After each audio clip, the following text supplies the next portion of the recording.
The massive Imperial ship appeared without warning in Earth's orbit, its dark hull blocking out the stars like an eclipse. On the bridge of the U.S. Defender, Admiral James Thompson watched the alien vessel with a mix of wonder and worry. After centuries of asking if humanity was alone in the universe, they finally had their answer. "Sir, they're broadcasting on all frequencies," reported the communications officer. "The message is being automatically translated." Thompson straightened his uniform. As Earth's highest-ranking Space Force officer, the responsibility of first contact fell to him. "Put it through," he ordered. The alien that appeared on the main screen looked almost human, except for its gray skin and completely black eyes. It wore an ornate uniform covered in what seemed to be military badges. "Greetings, primitive world." The alien spoke in oddly accented English. "I am High Commander Drell of the Galactic Empire. Your world has been chosen for integration into our grand civilization. Surrender your military forces and submit to Imperial rule immediately."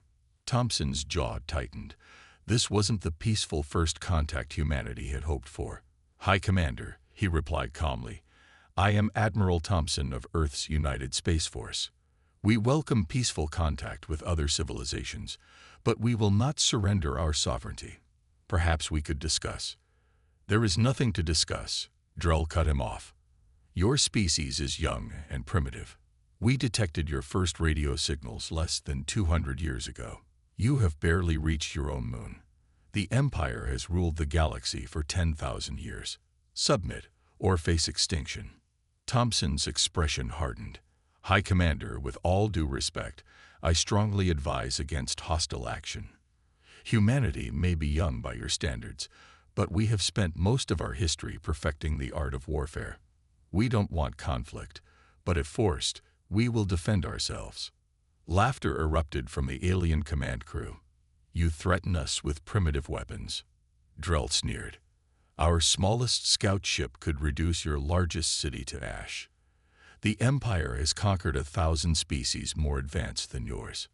Then let me make this perfectly clear." Thompson's voice grew cold. "If you attack Earth, we will not simply defend. We will not stop at driving you away. Humanity will not rest until we have dismantled your entire empire piece by piece. This is not a threat. It's a warning." "Amusing," Drell replied. "You have one planetary rotation to surrender. After that, we will demonstrate the Empire's power." End transmission. The screen went dark. Thompson immediately turned to his crew. "Send emergency code Alpha to all Earth governments. Begin evacuating major cities. Launch our special packages immediately." "Sir," his second-in-command stepped closer, "do you think they know about our hidden defenses?" Thompson shook his head. "No. Like every other empire in human history, they're blinded by their own arrogance. They see our official technology level and think they know everything about us.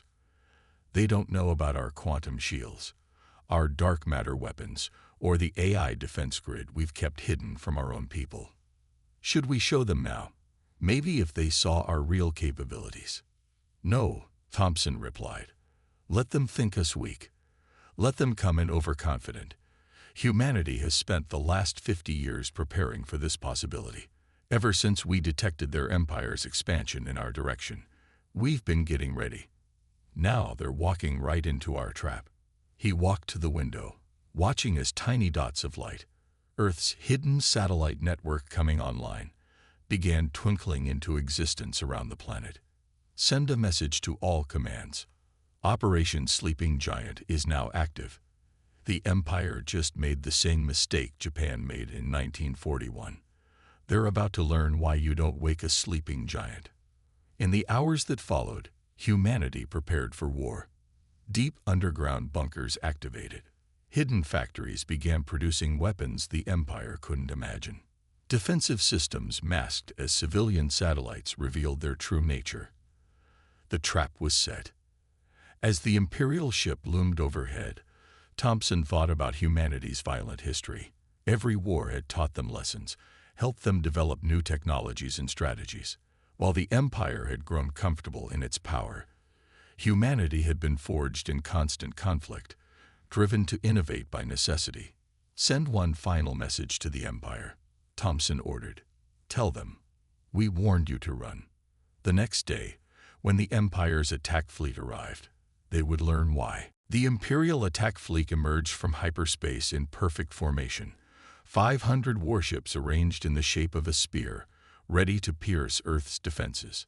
On their command ship, High Commander Drell smiled at the sight of the primitive planet below. "Launch the first wave," he ordered. "Show these humans the meaning of true power." In the hidden command center deep beneath the Rocky Mountains, Commander Robert Walker watched the Imperial fleet's arrival on his holographic display. Unlike the public military bases, this facility housed Earth's real defense command. "They're deploying exactly as predicted," Walker noted. "Tactical. Are the ghost nets in position?" "Yes, sir. All quantum mesh arrays are powered and cloaked. The Empire's scans show only our decoy defenses." Walker nodded. For 50 years, humanity had maintained a facade of primitive space technology while secretly building an advanced defense grid. Thousands of satellites masked as space junk held weapons that could tear apart Imperial ships at the quantum level. "Let them fire first," Walker ordered. "Let's see what they've got." The Imperial fleet's first volley was impressive. Plasma beams and energy torpedoes rained down toward Earth's major cities. But they never reached their targets. Invisible shields, based on technology reverse-engineered from a crashed Imperial scout ship decades ago, absorbed every shot. "Sir, they're launching fighters," reported Walker's tactical officer. 10,000 units, spreading out to begin atmospheric entry. Walker allowed himself a small smile. "Spring the trap." Authorization code. Remember Pearl Harbor. Across Earth's orbit, thousands of hidden satellites suddenly revealed themselves. The Imperial fighters flew right into an invisible web of quantum fields that turned their own energy shields against them. Fighters began exploding by the hundreds. "Impossible," Drell shouted as he watched his first wave disappear. "Their technology level. They couldn't possibly." "Second wave of ghost nets activating," Walker announced. "Target their capital ships. Let's show them what humanity's been hiding." Dark matter torpedoes, completely invisible to Imperial sensors, streaked through space. The Empire's mighty warships found their shields useless against weapons that operated on principles they'd never imagined. 20 capital ships erupted in flames before they even knew they were under attack. "All ships, retreat," Drell ordered in panic. "They have weapons we can't detect. Fall back and regroup." But retreat wasn't as simple as they expected. The humans had scattered quantum mines throughout the retreat vectors, hidden in ways Imperial sensors couldn't detect. Each attempt to open a hyperspace window resulted in more destroyed ships. "Sir," Walker's tactical officer reported with pride, "the enemy fleet is in complete disarray. We've destroyed 30% of their forces without losing a single defensive platform." Walker keyed his comm to Admiral Thompson's frequency. "Phase 1 complete. Admiral, the Empire just learned their first lesson about humanity. We don't show all our cards until we have to." "Well done, Commander," Thompson replied. "But this is just the beginning. They'll be back with a larger force once they analyze what happened here. Start deploying the Phantom Fleet." In orbit, the surviving Imperial ships finally managed to retreat, leaving behind the burning wreckage of their finest vessels. High Commander Drell stared at the casualty reports in disbelief. 3 hours of combat had cost him more ships than the Empire had lost in the last century. "Send word to Imperial Command," he ordered, his voice shaking. "The humans, they've been preparing for us. This was a trap. Everything we knew about their technology level was wrong." Back on Earth, Walker watched the Imperial retreat with grim satisfaction. "Send word to all commands. Operation Rolling Thunder is now in effect. Deploy our stealth cruisers to follow their retreat vectors. It's time to take the fight to them." As Earth's hidden fleet of advanced warships emerged from their underground hangars, Walker thought about the history books he'd studied. Every great empire eventually met its match. The Galactic Empire had just met theirs. "Let them come back with a bigger fleet," he said to his crew. "We've got more surprises waiting." 2 weeks after Earth's first victory, the Empire returned with 2,000 warships. But this time, humans weren't fighting alone. Dr. Anna Miller stood in her underground laboratory, surrounded by holographic displays showing the battle above. Next to her, billions of microscopic robots floated in a containment field. "The Empire thinks size matters," she said to her team. "Let's show them that sometimes the smallest weapons are the deadliest." In space, the Imperial fleet took a defensive formation, having learned caution from their previous defeat. They launched waves of scanning beams, searching for the hidden weapons that had destroyed their first attack force. "Nothing detected," Supreme Commander reported an Imperial officer. "The humans must have moved their defensive grid." The new Supreme Commander, a veteran named Cross, nodded. "Begin planetary bombardment. This time, we will not be stopped." The Empire's massive ships opened fire, their weapons brightening space like artificial suns. But instead of hitting shields, their energy beams passed right through empty space. The defensive grid that had stopped them before was gone. "Sir," an Imperial officer shouted, "our shots. They're passing through their cities. They're holograms." In her lab, Dr. Miller smiled. "They took the bait. Released the nanites." Across Earth's orbit, hidden launchers released clouds of microscopic robots. To Imperial sensors, they looked like harmless debris. But these were humanity's secret weapon. Self-replicating machines programmed to eat through Imperial technology. The first sign of trouble came when Imperial fighters began losing power. Tiny holes appeared in their hulls as the nanites consumed their way through metal and circuitry. Attempts to raise shields only trapped the microscopic attackers inside with them. "What sorcery is this?" Cross demanded as reports flooded in. "Our ships are being eaten alive." The nanites worked faster as they multiplied, using consumed material to create more of themselves. Entire squadrons of Imperial fighters dissolved into clouds of metallic dust. When the Empire tried to retreat, they discovered another surprise. The nanites had already destroyed their engines. "Launch the ground invasion," Cross ordered desperately. "We must secure a foothold before we lose the fleet." Imperial dropships descended toward Earth's surface, carrying thousands of troops.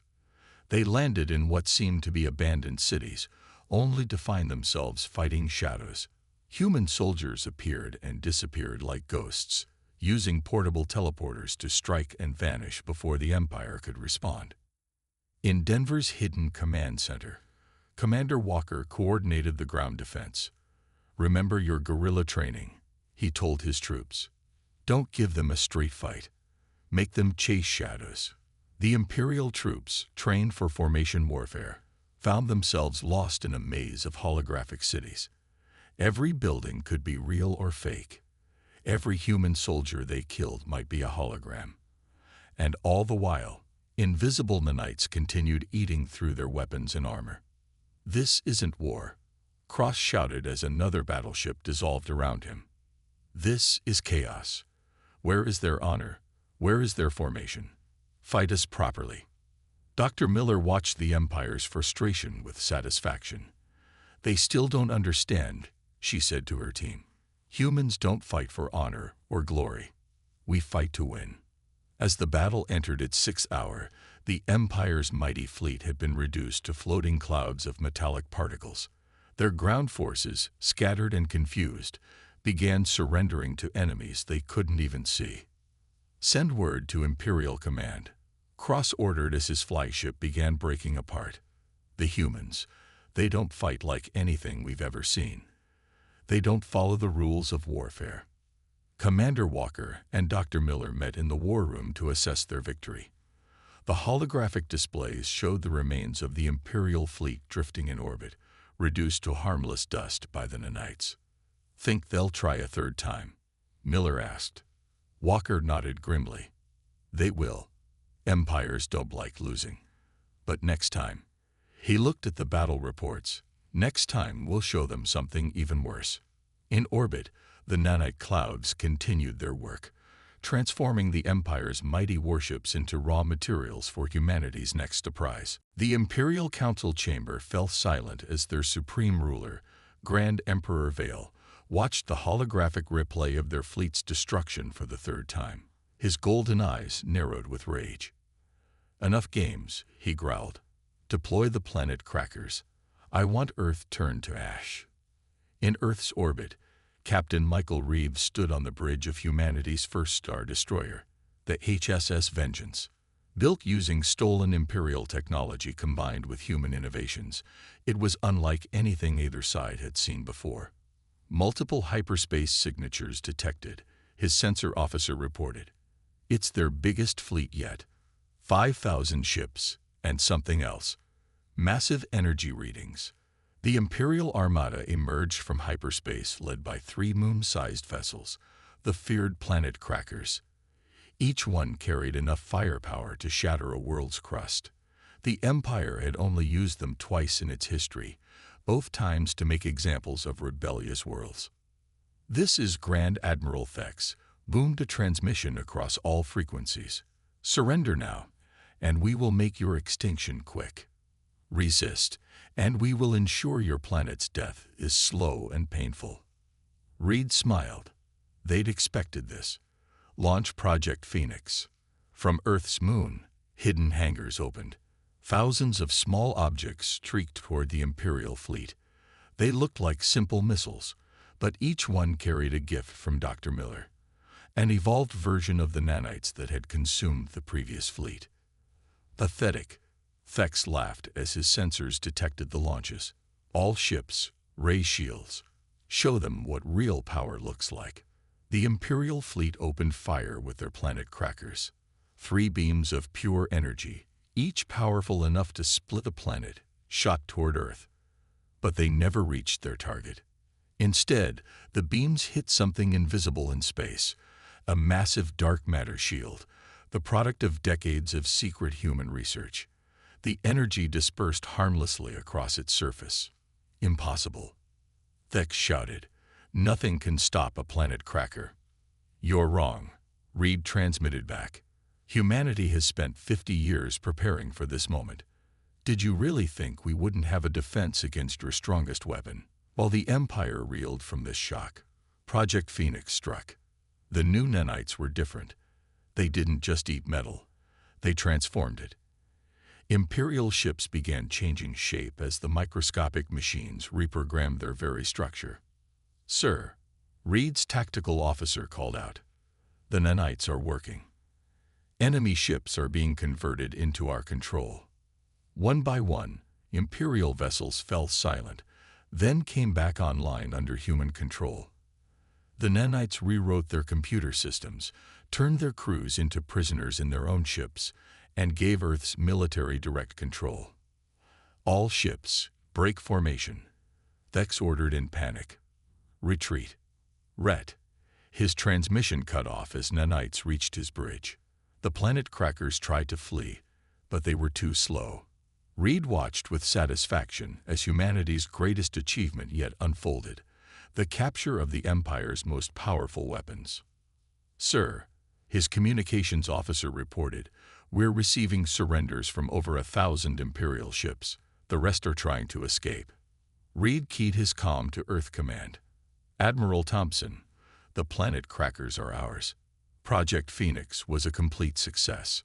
We now control enough firepower to strike at the Empire's core worlds." "Well done, Captain," Thompson replied. "But don't celebrate yet. The Grand Emperor won't take this defeat lightly. He'll throw everything he has at us now." In the Imperial Palace, Grand Emperor Vale received news of the disaster. His mighty planet crackers, stolen. A third of his fleet, captured. And worse, the humans now had the technology to turn his own ships against him. "Send word to all worlds," he ordered, his voice shaking with fury. "Mobilize everything. Every ship, every soldier, every weapon. I want humanity wiped from existence." Back on the Vengeance, Reed studied the tactical display showing their newly captured fleet. Send word to all commands, he ordered. Operation Blitzkrieg is now in effect. It's time to take the fight to their territory. The war's turning point had arrived. Humanity was no longer just defending. They were going hunting. Engineer Thomas Wright stood in his laboratory aboard the HSS Vengeance, studying the holographic display of their first target, the Imperial Fortress world of Craxus Prime. Around him, captured Imperial ships hung in orbit, their systems now completely under human control. "You're sure this will work?" Captain Reed asked, watching Wright make final adjustments to their newest weapon. "Trust me," Wright replied, his fingers dancing over the control panel. The Empire built their entire defense network on quantum communications. Once we activate this device, their systems will think their own weapons are enemy ships. The human fleet, now 3 times larger thanks to their captured Imperial vessels, moved into attack position. This would be humanity's first major offensive into Empire territory, and they intended to make it count. "All ships, prepare for attack," Reed ordered. "Remember, we're not just here to win. We're here to send a message." The Imperial commander on Craxus Prime watched in horror as 5,000 ships dropped out of hyperspace. Most wore Imperial colors, but they moved with a precision he'd never seen before. "Sir," his sensor officer reported nervously, "those are our missing ships from the Earth campaign, but they're not responding to recognition codes." Before they could raise the alarm, Wright activated his device. The Fortress world's mighty defense grid suddenly turned on its own orbital platforms, tearing them apart with devastating accuracy. "Beautiful," Wright grinned as chaos erupted across Imperial communications. "Their own weapons are destroying their defenses, and they can't shut them down." In the Imperial Palace, Grand Emperor Vale received the news with growing dread. The humans weren't just defending anymore. They were attacking, using the Empire's own technology against them in ways their engineers had never imagined. "My Emperor," his advisor reported, "we're receiving disturbing reports. 3 more border worlds have surrendered to the humans without a fight. They say the humans are treating their captured worlds better than we do." Vale's golden eyes narrowed. "Impossible. We are the Empire. We brought order to the galaxy." But the evidence was undeniable. On captured Imperial worlds, humans were sharing their technology, offering citizenship, and even helping repair damage from centuries of Imperial rule. Other species watched in amazement as humans proved to be not just warriors, but builders and healers too. Back at Craxus Prime, the battle was already over. The Fortress world's defenses had been turned against it, and the orbital shipyards were now under human control. Engineer Wright began installing his improvements immediately, turning the captured facilities into production centers for human Imperial hybrid ships. "Send word to Earth Command," Reed ordered. "Craxus Prime is secured." Wright's device worked perfectly. "We can now hack any Imperial defense system." Admiral Thompson's response came quickly. "Excellent work, but we got another problem. Dr. Cooper has detected something in the Imperial Palace's transmissions. They're developing biological weapons designed to target human DNA." In her mobile laboratory, Dr. Lisa Cooper analyzed the intercepted data. The Empire was desperate now, working on viruses that could kill humans while leaving their own species unharmed. But they'd made one critical mistake. "They don't understand our medical technology," she told her team. "We cured cancer 50 years ago. We eliminated genetic diseases. Their bioweapons are nothing compared to what we've already conquered." Working quickly, Cooper developed a counterweapon, a virus that would target the organic components in Imperial ships, turning their living tech against them. Unlike the Empire's crude attempts, her virus was precise, elegant, and unstoppable. "The Empire thought they could break us with brute force," Wright said as he watched human workers transform the Imperial shipyards. "Instead, they pushed us to evolve faster than any species in history." Reed nodded, studying reports of more Imperial worlds requesting human protection. "We warned them to run," he said quietly. "Now they'll learn why humans are the most dangerous species they've ever faced. not because we're the strongest, but because we never, ever stop improving. In the depths of space, human fleets continued their advance, bringing with them not just superior weapons, but a new way of thinking that would transform the galaxy forever. The Imperial Palace shook as another explosion rocked the capital city. Grand Emperor Vale stood at his window, watching as his mighty empire crumbled. In just 3 months, humans had conquered half of his territory. Worse, they'd done it with minimal destruction, winning the hearts of his subjects along the way. My emperor, his last loyal advisor, entered the throne room. Admiral Thompson's diplomatic vessel has entered orbit. They're requesting a meeting. Vale turned, his golden eyes dimmed with defeat. How many ships came with him? Just one, my emperor. But our sensors show it's one of our captured planet crackers, completely modified with human technology. In orbit, Admiral Thompson stood on the bridge of the HSS Peacemaker, formerly the Empire's most powerful weapon, now transformed into a symbol of human innovation. The ship's hull gleamed with a new dark matter coating that made it nearly invincible. Remember, Thompson told his crew, we're here to end this war, not to destroy them. Humanity doesn't need another enemy. We need allies. The Imperial Palace's Grand Hall, once packed with representatives from 1,000 worlds, now held only a handful of loyal species. When Thompson walked in, accompanied by Captain Reed and Engineer Wright, many of the aliens stepped back in fear. Welcome to Imperial Center, Vale spoke from his throne, trying to maintain his dignity. Have you come to accept our surrender? Thompson shook his head. No, Emperor Vale. We've come to offer you a choice. He activated a holographic display showing 2 possible futures. In one, the Empire lay in ruins, its world scattered and broken. In the other, a new Galactic Council chamber showed humans and Imperial species working together, sharing technology and resources. The Empire's way of ruling through fear is over, Thompson explained. But that doesn't mean everything you built has to be destroyed. Join us. Help us create something better. Vale laughed bitterly. You think my people will accept being ruled by primitives?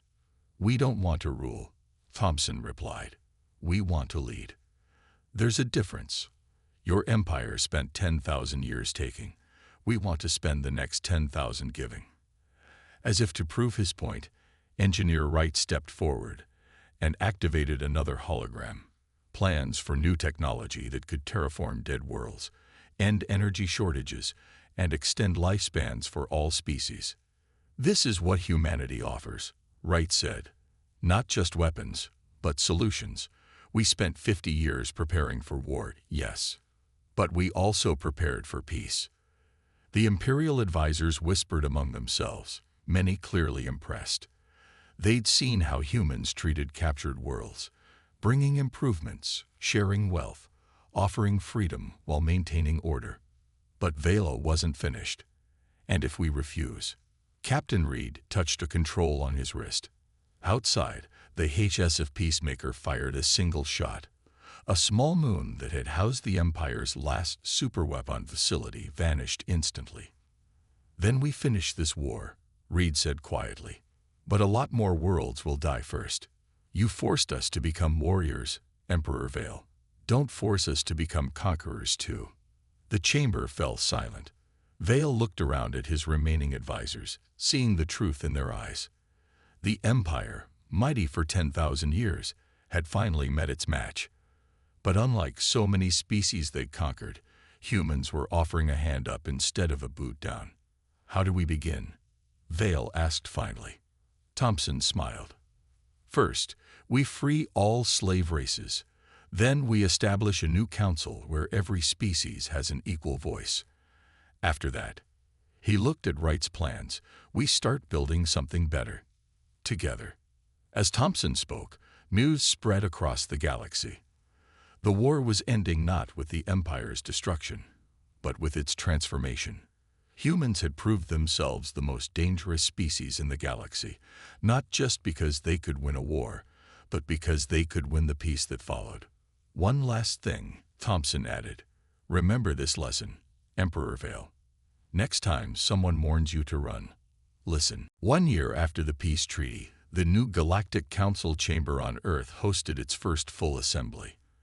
Admiral Thompson stood at the main podium, looking out at representatives from over 10,000 species, former Imperial subjects, and newly discovered civilizations alike. The galaxy has changed, he began. 1 year ago, we were at war. Today, we build a future together. In the front row, former Emperor Vale, now just one representative among many, watched with a mixture of wonder and regret. The humans had kept their word. Instead of destroying the Empire, they had transformed it into something greater. Engineer Wright stepped up to present humanity's latest gift to the galaxy. Using combined human and Imperial technology, we've created something unprecedented.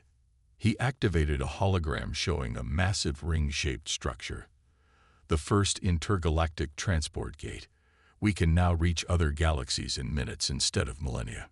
The chamber erupted in excited whispers. Dr. Miller, standing nearby, smiled at the reaction.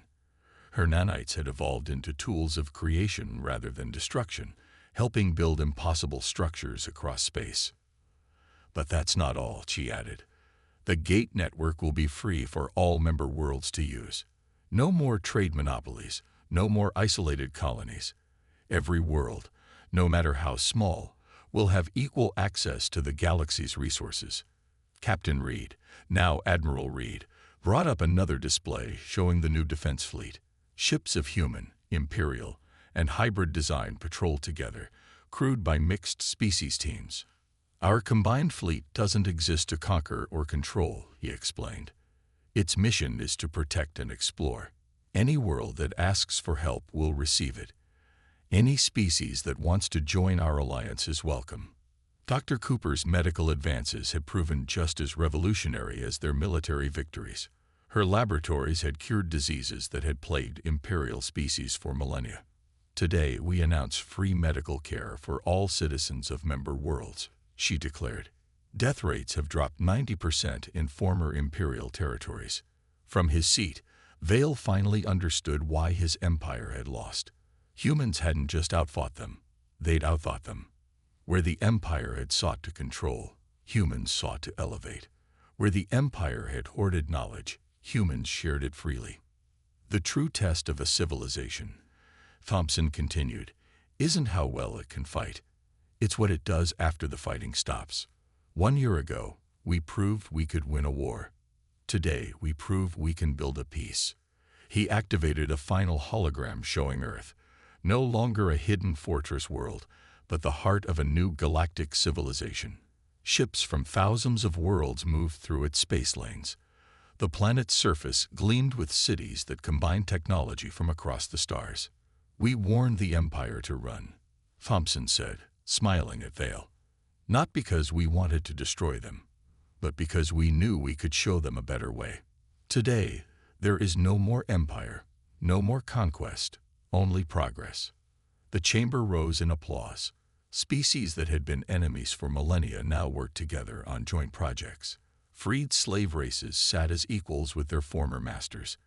And through it all, humans led not by demanding obedience, but by offering opportunity. Let the galaxy remember this, Thompson concluded. Humanity fought not because we loved war, but because we dreamed of peace.